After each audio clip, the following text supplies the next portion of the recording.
I'm Vinnie Politan. The subject of my investigation is the abduction of Savannah Guthrie's mom, Nancy, an 84-year-old widow living a quiet life in the beautiful Catalina foothills of Tucson until she was abducted. Here's the story. When 84-year-old Nancy Guthrie didn't show up for church on Sunday morning, her family's concern turned into a full-blown criminal investigation. The mother of Today Show anchor Savannah Guthrie was last seen around 9:45 p.m. on Saturday, January 31st at her home in the Catalina foothills north of Tucson, Arizona. She was later reported missing after relatives found no trace of her inside. Investigators quickly declared her residence a crime scene, saying evidence indicated she did not leave voluntarily and was likely taken against her will, possibly from her bed in the middle of the night. Forensic teams found blood matching Nancy's DNA on her front porch. Security cameras in her pacemaker app were disabled around the same time she vanished. But the FBI was able to recover lost images of a suspect. And now the search for Nancy and that suspect is in high gear. The intensity has been turned up big time here. And it just seems like things are moving a lot more quickly, and there's an opportunity here for investigators to get some real leads in all this. Let's bring in Court TV field reporter Cody Thomas.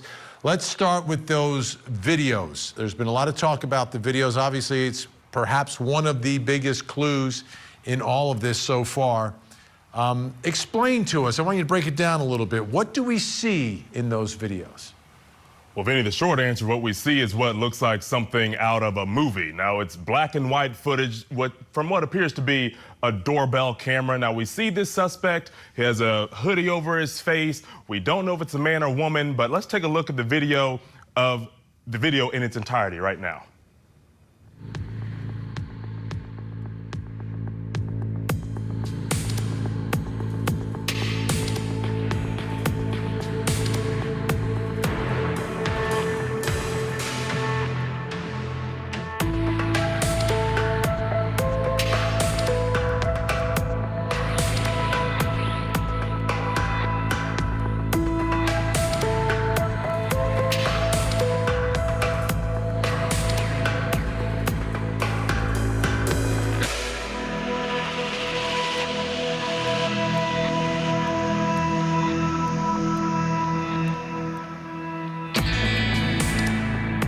All right, Vinny, such a creepy video there, but let's take some still images of this video and really analyze who and what we are dealing with here. So this first image here, it looks as if the suspect is walking up with some sort of reflectors on either shoulder, and in the middle there where, presumably his face is, it looks like he maybe has a possible flashlight, possibly, hanging out of his or her mouth. Now, Vinny, we move on. We mentioned those reflectors on each shoulder. We now see in this image that those reflectors are part of the straps on a book bag or a backpack that they were wearing when they came up to the door. And speaking of that backpack, Vinny, we move on to another image. We see that's a full backpack on their back. I don't know why you need a full backpack full of whatever they have in that bag to kidnap an 84-year-old woman or do anything late at night at someone's residence. Then we move on to this one, and this one's the most concerning, this other image. If you look down kind of towards the bottom right of the image, towards the person's waistband area, you see that's a gun hanging in front of them. Presumably a loaded gun, a deadly weapon that they brought to this house, Nancy Guthrie's house. We move on, Vinny, again, looking at this suspect here, seeing what they have. It's leather gloves on their hands.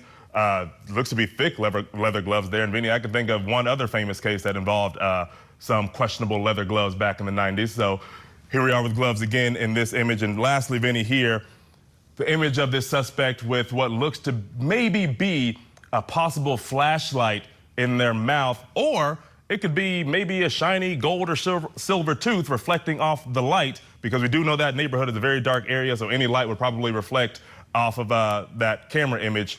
But That's what we break down the video, Vinny. Those are concerning, images of this suspect walking around the house. But Vinny, speaking of those gloves, we have this image obtained by the New York Post of a glove that investigators found in the area of Nancy Guthrie's house. Now, we don't know if this glove is actually connected to this person we're seeing in the videos, but according to the New York Post, Vinny, they say FBI agents have recovered a black glove from a roadside near Nancy Guthrie's house, potentially a major clue in the search for the masked thug who is suspected of abducting the 84-year-old woman, the Post can reveal. Detectives found the clothing item which resembles the pair worn by the armed perpetrator caught on video about 1.5 miles from the home of Today Show host Savannah Guthrie's mother. So, Vinny, investigators have found this glove. We see this video of this potential suspect here. Regardless, whoever this person is, clearly they showed up to do something inappropriate at that residence. All right, Cody's going to stick around. That brings us to the first question in our investigation. Does this look like a professional kidnapper? The image of him, the mannerisms, what he's wearing, what he's doing, what is going on here? Joining me, retired police officer after 2 decades and an expert at analyzing crime scenes, Dr. Mike McCutcheon is with us, and retired police commander, host of the podcast, Gardens of Evil Inside the Zion Society Cult, which you need to download and listen to. Mike King is with us. The podcast is blowing up everywhere, and money's being raised for charity in that as well. So please, folks, download that. Great to have you both here.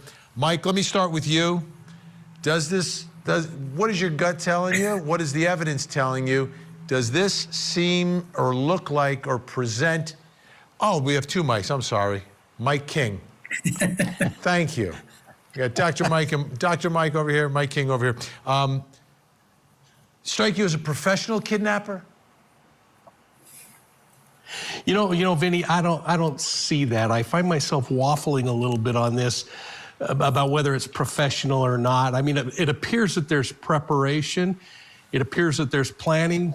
I think a lot of fantasy involved, but the execution of the plan is where things start really falling apart, in my opinion. And we can't minimize the fact that the suspect comes hooded up. He comes wearing gloves. He comes using cover and concealment as he approaches the home. And to Cody's point earlier, the wonder about whether it could be a tooth reflecting or a flashlight, just before this video picks up in another clip of video, there's a clip of the suspect coming from the left-hand side as we're looking at the video, or from the gravel area of the yard onto the sidewalk, approaching the porch and that threshold area. And we see that flashlight come on for just a fraction of a second on the ground.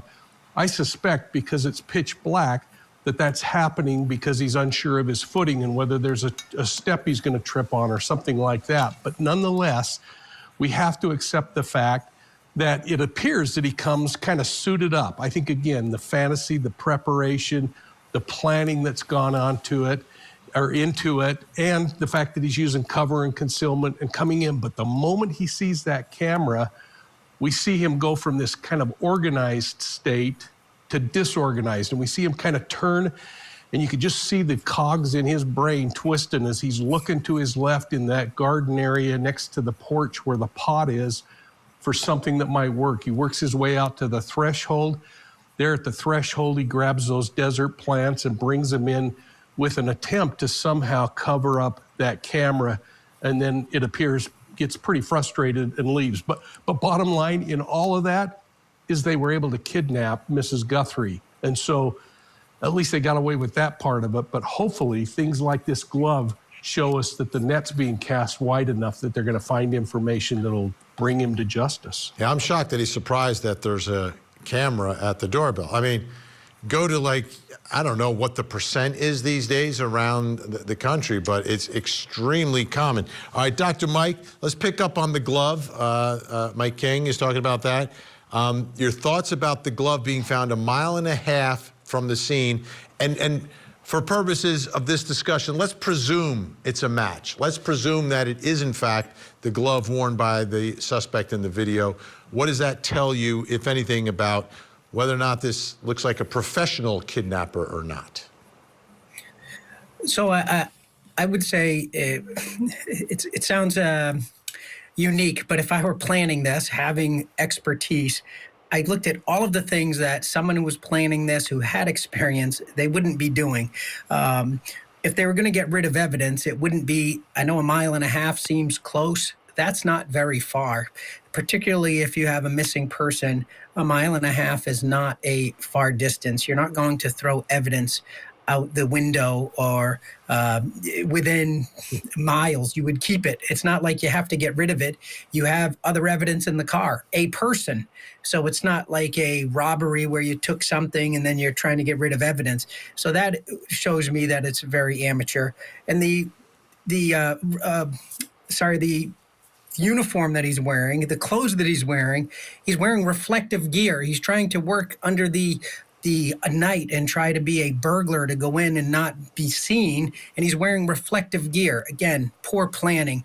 And I can tell you with great confidence, there's no military or police officer or anyone who has training with a weapon who is going to store their weapon in the front of their pants like that. It's not even in a secure holster. It looks like it's kind of sagging down. That to me, again, tells me that it is not someone that's professional. So they're leaving evidence behind. And then the other piece is they took 40 minutes inside a house to try to kidnap an 84-year-old woman. And you were in there for 40 minutes. The longer you're in there, the more evidence that you have potential of leaving behind. He didn't cover his mouth, where if you have any type of saliva or anything coming out, you have DNA contamination. So all of those things, and with discarding that glove so close to the crime scene, I can't imagine that this had a lot of planning. I think it was like Mike said earlier, where it was kind of that fantasy, like, okay, this is what I'm going to do. We're going to get a mask. I'm going to go up, and you have some planning, but certainly not a professional plan.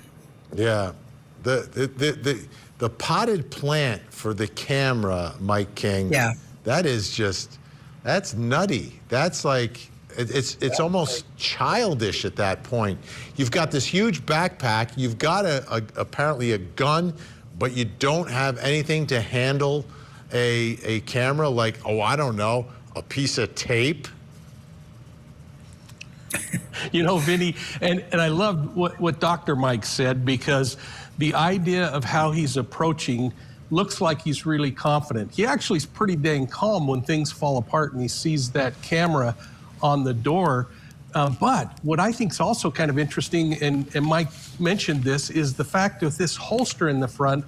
You can see him with his left hand, and if we were to take the location of that handle on the weapon, which appears to be a semi-automatic weapon, inside of what appears to be a revolver-type holster, what he does is he's constantly fondling that thing with his left hand. So this is a guy who's not comfortable wearing a weapon. He's not used to wearing a weapon. He certainly isn't trained in wearing one in a duty kind of sense, like a police officer or a military officer. And if he is right-handed, which I think he is by the looks of the way things are happening, he's got this cross-draw kind of holster, and it all kind of fits with pop culture of the moving them, flaring the guns around and acting tough and everything else. It just really screams of nonverbal behavior. All right, Dr. Mike and Mike are sticking around. We'll see them a little bit later in the show. Coming up next, is the FBI searching for evidence or a body? We love you, Mom. I love you, Mom. We love you, Mom. Stay strong. We love you. Reporting. Fire. The tragic murder of Keith Canero and his entire family. The defendant repeatedly shot and killed his brother and then moved to murder the rest of the family inside the home. Their sprawling mansion set on fire. Paul and Keith were not only brothers, but business partners. This one is the most brutal case that I've seen in my experience here. The Mansion Murders Trial. Live coverage weekday mornings, 8, 7 Central on Court TV. Can we reference Nancy, a white female, 84 years of age, 5'2" medium build, color blue, wings after 2,200 hours. She's 84 years old. Her health, her heart is fragile. She lives in constant pain. Nobody's eliminated, but we just really don't have enough to say, this is our suspect, this is our guy. Everyone is looking for you, Mommy, everywhere. So the Pima County Sheriff leading all of this, the investigation from the beginning, but doing the right thing and reaching out to the FBI to have them come in and have them help. And it seems like they are doing a lot in this investigation. Let's bring back in Court TV field reporter Cody Thomas and ask him about what is the FBI saying? Well, Vinny, they say they're searching, and clearly it's becoming this vast, extensive search because it's that search that led to them finding a glove resembling the glove worn by the potential suspect that we've seen in that black and white doorbell camera footage. But Vinny, of course, in the days since Nancy went missing, we've seen footage of this search in different places, including here on Nancy's property, where they are searching the septic system on the property, which is very interesting. You see them digging down in that manhole. It's unclear what they were exactly looking for or why they were looking there. But Vinny, that feels very specific to be searching a property's septic and sewage system. And then, Vinny, on February 10th, we see here, over a week after Nancy's disappearance, as with any investigation, we see the FBI personnel knocking on doors, looking through the brush in the surrounding area, and they also had a chopper in the air. And Vinny, on the same day, a photographer caught a picture or caught an image of this FBI agent right here in a culvert, which is one of those, concrete structures you see under roads or railways and driveways that allows water to run underneath them. Again, don't know exactly what they're looking for in that culvert, why they were there. Again, seems very specific. Now, Vinny, here's also what the FBI said about the search in a statement. They said, this morning, numerous FBI agents are conducting an extensive search along multiple roadways in the Catalina foothills area related to the Nancy Guthrie investigation. We are asking the media and motorists to follow all traffic laws and to remain especially cautious when passing law enforcement personnel near the roadways. We appreciate the assistance and support we have received from the Tucson community. The FBI continues to offer a $50,000 reward for information leading to the recovery of Nancy Guthrie. And then, of course, Vinny, they gave the tip line. And Vinny, you know as well as I know, I was out there in the Tucson area in Nancy Guthrie's neighborhood. And again, it's not your typical subdivision. It's pretty vast. It's pretty expansive. The houses sit on their own acreage. It's also kind of in the middle of the desert. It's what they call a dark sky community. There's no street lights on the roads by the houses. So, their search has to be a little expansive here, Vinny, a little intense to search to cover that whole Catalina foothills area out there in Tucson. All right, Cody's going to stick around. Thank you, Cody. And that brings us to the next question in our investigation. It's about what's the goal here? What's the goal? Is the FBI searching for evidence or a body? Evidence or a body? Joining me now to talk about all this, host of the podcast, Hidden Killers with Tony Bruschi. Tony Bruschi is here, and retired FBI Special Agent and Professor Kenneth Gray. Great to have you both here. Something else I've seen video of from out there, I've seen them at the sister's house taking stuff out of the mailbox, like the mail, taking the mail out of the mailbox. So what are your thoughts here, Kenneth Gray? I'll start with you. What do you think the FBI is doing here? Are they searching for evidence here, or are they searching for a body? Because, again, the allegation is that this was some sort of an abduction, potentially, ransom, potentially, but we just don't know. Yeah, that's true, Vinny. Thanks for having me. I think that the Bureau has sufficient amount of manpower there right now that they've devoted to this case that they can do both. They are searching for both evidence, and they're also searching for Nancy. Alive or dead, they're searching for Nancy. And so evidence may lead to Nancy, and also the search for that evidence may lead to a possible prosecution if they find the person responsible for her abduction. Tony, the game changer was that video. You've got an image of a suspect, someone who obviously is up to no good in the middle of the night in front of Nancy's home. And then after that, the intensity is turned up in the search here. What are your thoughts tonight? Yeah. I think you really have to watch what they're doing right now and not necessarily what they're saying. We're at day 11. The FBI has agents searching culverts, drainage washes, roadside brush, pull-offs between Nancy's home and the major routes out of Tucson. That's not how you look for a living hostage. And I still am holding out hope, and I know everyone is, and we still need to do that. But what we're looking at here is probably a little combination of both going on, quite honestly. Evidence recovery operation or remain search, and the language is shifting to the FBI reward says recovery of Nancy Guthrie, not safe return, not rescue, recovery. The FBI doesn't usually do accidental phrasing. There's no continued communication between the family and the kidnappers. Ransom deadlines obviously have passed. The man they detained last night was released without charges. The warrant was executed. Doors were broken down. Vehicles were searched, and they came away with nothing.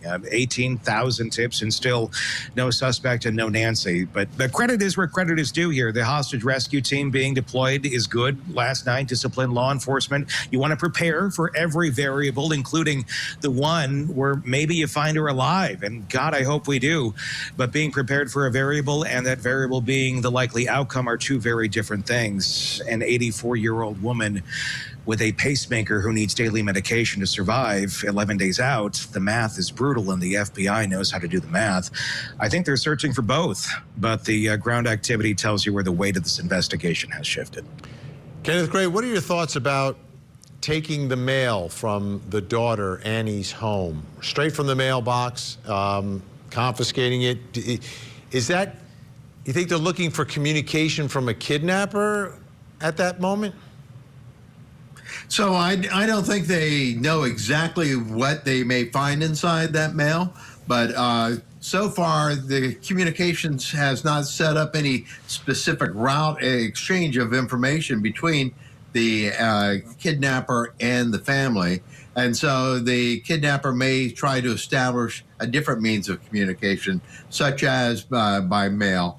Mail would be safer than using email because email is much more traceable. Regular snail mail, a letter, would be a lot more difficult to trace. But there may be other communications that may be passed to them. I don't know all the details of this investigation, so I can't say what else might be in that mailbox that they might be looking for. But I definitely think that one possibility would be the kidnapper trying to establish a different means of communication. All right. Tony Bruschi, Hidden Killers with Tony Bruschi. Incredible coverage of this and a lot of other true crime stories. Check it out, folks. Kenneth Gray's going to stick around. Still to come. Does the family know more than they're letting on?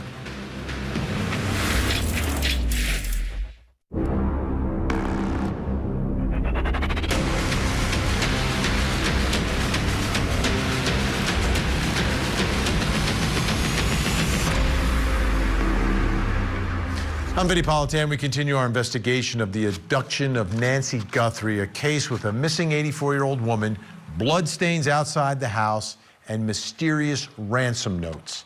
Here's the story.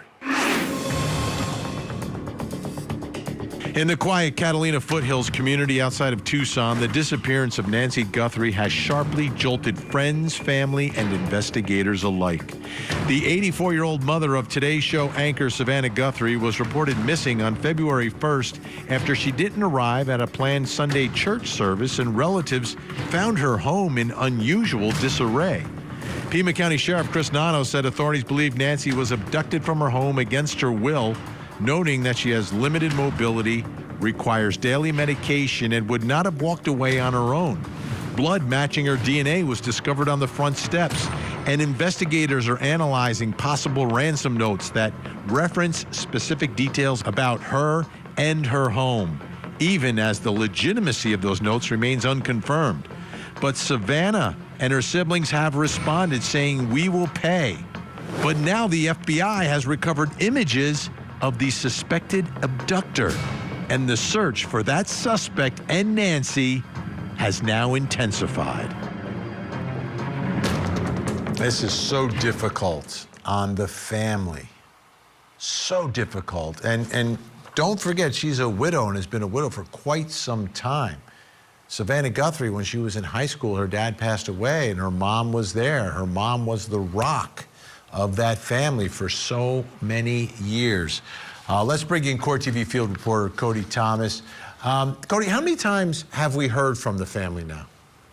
Well, Vinnie, the Guthrie family, Savannah and her siblings, have posted video messages to social media 4 times. Now, early on in those early videos, the first and second videos, we heard them address their mother pleading for her to come home and also addressing the possible kidnapper or kidnappers. Take a listen to this. On behalf of our family, we want to thank all of you for the prayers for our beloved mom, Nancy. We feel them, and we continue to believe that she feels them too. Our mom is a kind, faithful, loyal, fiercely loving woman of goodness and light. She's funny, spunky, and clever. She has grandchildren that adore her and crowd around her and cover her with kisses. The light is missing from our lives. Nancy is our mother. We are her children. She is our beacon. She holds fast to joy in all of life's circumstances. She is 84 years old. Her health, her heart is fragile. She lives in constant pain. She is without any medicine. She needs it to survive. She needs it not to suffer. We too have heard the reports about a ransom letter in the media. As a family, we are doing everything that we can. We are ready to talk. However, we live in a world where voices and images are easily manipulated. We need to know, without a doubt, that she is alive and that you have her. We want to hear from you, and we are ready to listen. Please reach out to us. This is Cameron Guthrie. I'm speaking for the Guthrie family. Whoever is out there holding our mother, we want to hear from you. We haven't heard anything directly. We need you to reach out, and we need a way to communicate with you so we can move forward. But first, we have to know that you have our mom. We want to talk to you, and we are waiting for contact. Now, Vinnie, in the next video, Savannah came out and more directly stated that her and her siblings are willing to pay this alleged ransom. Take a listen to this. We received your message, and we understand. We beg you now to return our mother to us so that we can celebrate with her. This is the only way we will have peace. This is very valuable to us, and we will pay. And most recently, Vinnie, Savannah posted to her Instagram this video where she mentions the family going into an hour of desperation. Take a listen. Hi there, everybody. I wanted to come on and just share a few thoughts as we enter into another week of this nightmare. I just want to say, first of all, thank you so much for all of the prayers and the love that we have felt, my sister and brother and I, and that our mom has felt. Because we believe that somehow, some way, she is feeling these prayers and that God is lifting her even in this moment and in this darkest place. We believe our mom is still out there. We need your help. Law enforcement is working tirelessly around the clock trying to bring her home, trying to find her. She was taken and we don't know where. And we need your help. So I'm coming on just to ask you, not just for your prayers, but no matter where you are, even if you're far from Tucson, if you see anything, if you hear anything, if there's anything at all that seems strange to you, that you report to law enforcement. We are at an hour of desperation, and we need your help. And Vinnie, you know, the thing is, even with these 4 videos, we've heard so many different things about ransom notes. We've seen the family here address the possible kidnapper or kidnappers. The ransom note deadline that was demanding those millions of Bitcoin has passed, but among all of that, still no sign of Nancy Guthrie. It's really unreal. And watching those consecutively, you get a much better feeling for the way the family is reacting in those moments. Cody, thanks so much. It brings us to the next question in our investigation, and I think this is another one that is important, especially because you never know what the communication is between the family and law enforcement. Does the family know more than they're letting on? Do they have more information that is the basis for these statements, things that have not been made public, that they have not shared with the public? Still with me, retired police officer Dr. Mike McCutcheon, and joining me, host of Surviving the Survivor podcast, Joel Waldman is here. Joel, I'll start with you. Your thoughts about the family, like from watching the videos that Savannah and her siblings have done, are you reading between the lines that they may know something that's not public and is the basis for what they're saying and how they're saying it?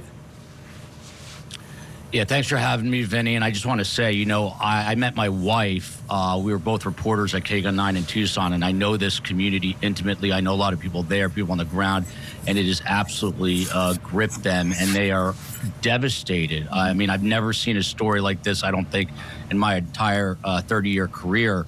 With that said, you know, there's going to be tons of scrutiny on the family, and there have been these return trips by both the FBI and Pima County Sheriff's deputies, specifically to Annie Guthrie's house. But keep in mind, Savannah lives in New York. Cameron, as I understand it, the brother, lives in Vermont, so they're not going to their house. And I think it's really important because it's come up on Surviving the Survivor, my show.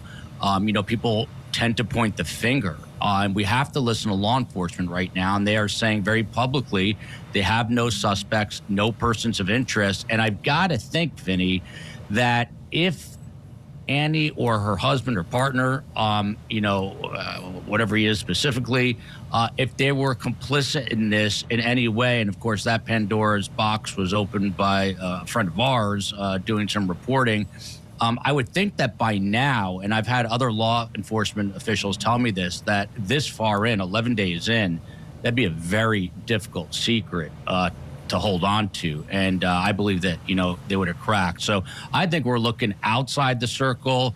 Nothing would surprise me. The one thing I learned from doing true crime and speaking to amazing, brilliant investigators is you've got to keep all options on the table and can't rule people out until you can rule them out, Vinny. Dr. Mike McCutcheon, let me ask you, do you think that law enforcement is sharing more with the family, or the family has any more information, or that the family like knows things here more so than they're letting on based upon what we're hearing from them? Well, I think there's two things to look at. When we say the family, there's individuals within that family. So there may actually be different communication with law enforcement with different members of the family. Now, I don't know that that's the case, but if they did have a suspect or they had a suspicion that one of the family members were involved, maybe they shared different information. Now, again, that's all speculation. Now, when something like this happens, the family is going to have somebody from the FBI, I'll call them a handler, that's going to help them do those communication videos so that they're not saying the wrong thing and that they're saying a message that can be received by the suspected kidnappers. So they're going to have a very close relationship with the law enforcement.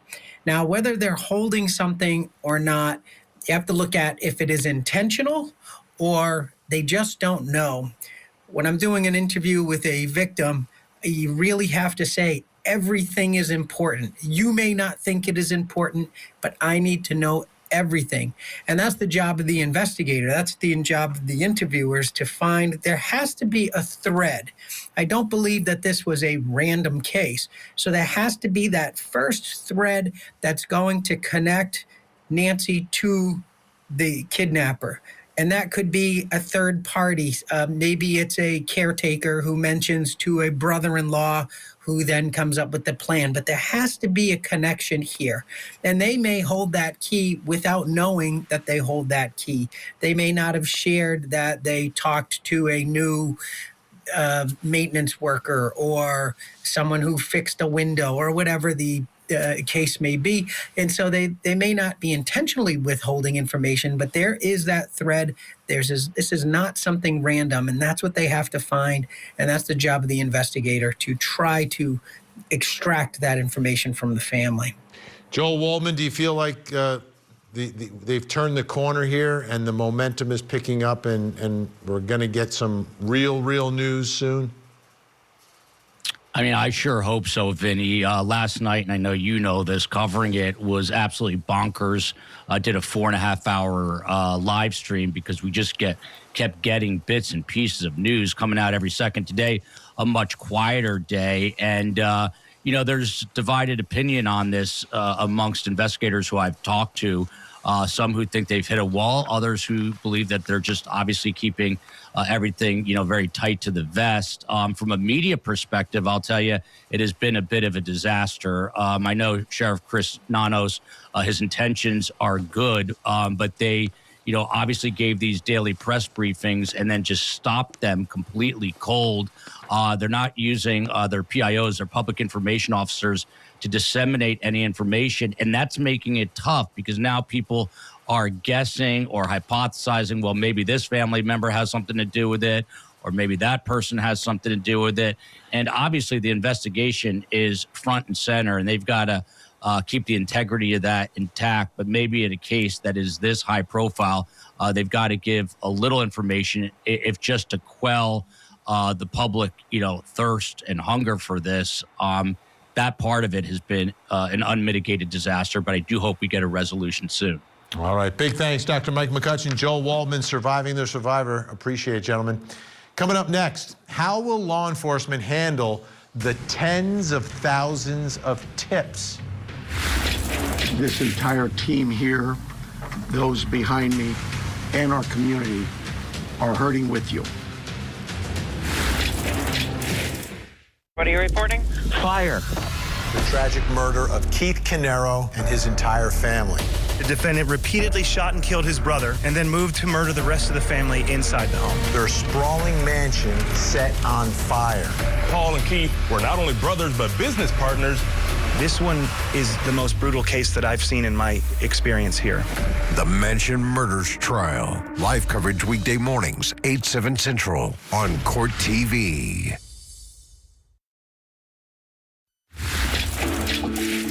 Nobody's eliminated, but we just really don't have enough to say, this is our suspect, this is our guy, we know, or our gal. We just don't know that.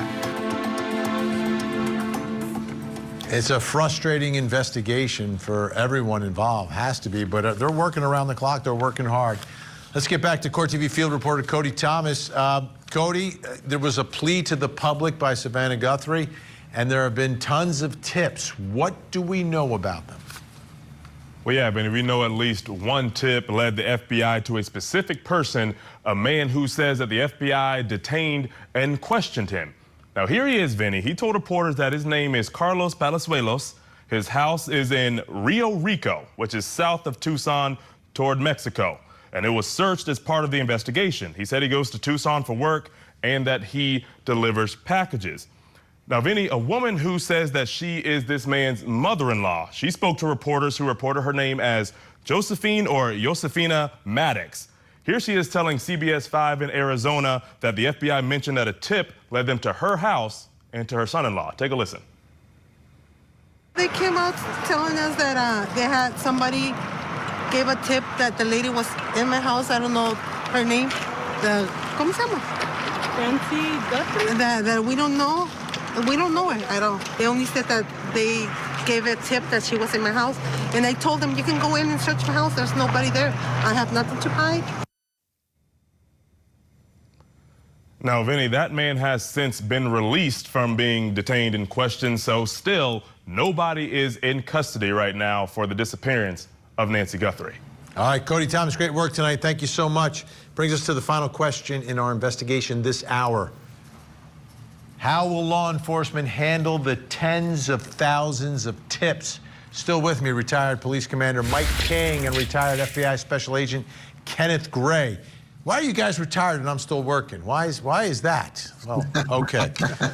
Kenneth, I'll begin with you. Tens of thousands of tips are coming in. How do you even manage them? Yeah, I mean, it's very difficult, especially in a high-profile case like this. The Bureau has a command post set up. That command post has agents, it has analysts, it has support staff. They are taking those tips, they are feeding it to a database, they are going through it. They're taking out the hottest leads and they are sending them right out to the field right away, having people go out and run down those tips, those leads. But in addition to the information that is coming in from the people that are responding to this plea for information, there's also leads that are being generated by the investigation itself.